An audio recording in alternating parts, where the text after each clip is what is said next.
Good morning, everyone. Welcome to lesson 167. There is one life, and that I share with God.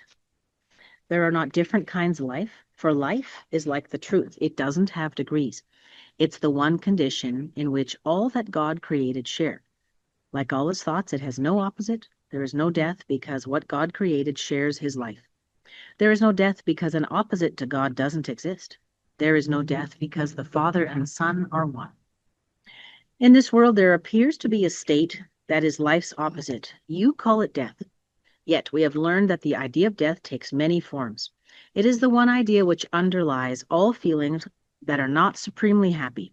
It is the alarm to which you give response of any kind that is not perfect joy.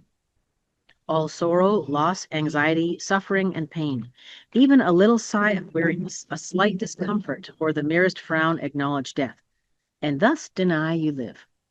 You think that death is of the body, yet it is but an idea, irrelevant to what is seen as physical. A thought is in the mind.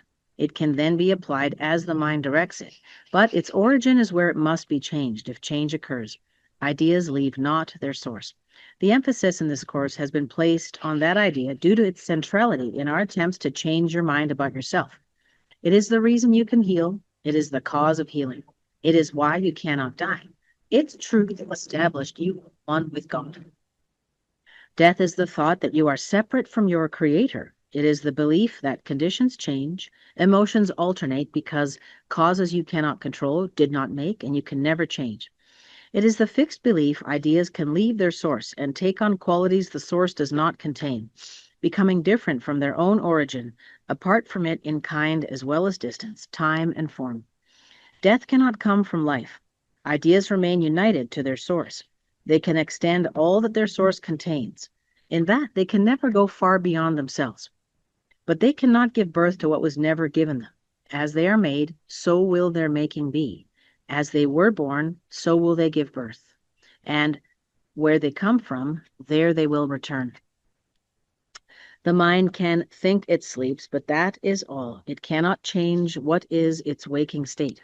It cannot make a body, nor abide within a body. What is alien to the mind does not exist, because it has no source. For mind creates all things that are, and cannot give them attributes it lacks, nor change its own eternal mindful state. It cannot make the physical. What seems to die is but the sign of mind asleep. The opposite of life can only be another form of life. As such, it can be reconciled with what created it, because it is not opposite in truth. Its form may change. It may appear to be what it is not. Yet mind is mind, awake or sleeping. It is not its opposite in anything created, nor in what it seems to make when it believes it sleeps. God creates only mind awake. He does not sleep, and his creations cannot share what he gives not, nor make conditions which he does not share with them. The thought of death is the opposite to thoughts. The thought of death is not the opposite to thoughts of life. Forever unopposed by opposites of any kind, the thoughts of God remain forever changeless, with the power to extend forever changelessly, but yet within themselves, for they are everywhere. What seems to be the opposite of life is merely sleeping.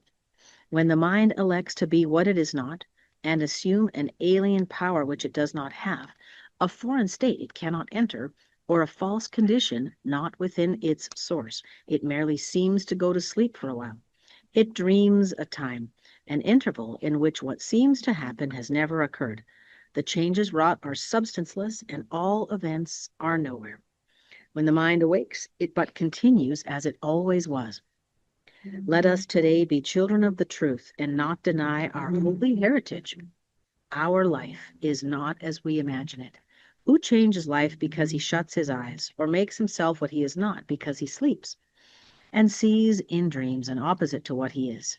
We will not ask for death in any form today, nor will we let imagined opposites to life abide even an instant where the thought of life eternal has been set by God himself. His holy home we strive to keep today as he established it, and wills it be forever and ever.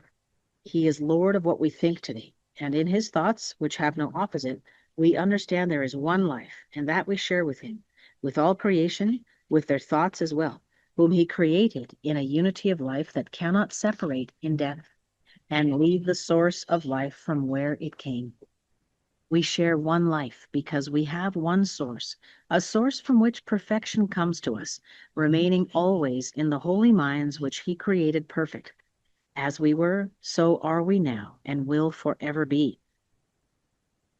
A sleeping mind must waken, as it sees its own perfection mirroring the Lord of life so perfectly, it fades into what is reflected there. And now it is no more a mere reflection. It becomes the thing reflected, and the light which makes reflection possible. No vision now is needed, for the wakened mind is one that knows its source, itself, its holiness. What a beautiful reading. There is one life, and that I share with God. I invite you to sit in practice for a minimum of 5 minutes or as long as you like. I'm going to go do my extended practice now as well. And then coming back to this thought frequently during the day. Jesus has asked us to come back to it 1,000 times. So at least set your alarm for every 30 minutes to bring the thought to mind. And then again tonight for a longer practice before bed. Thank you for joining with me today. I look forward to seeing you. Bye-bye.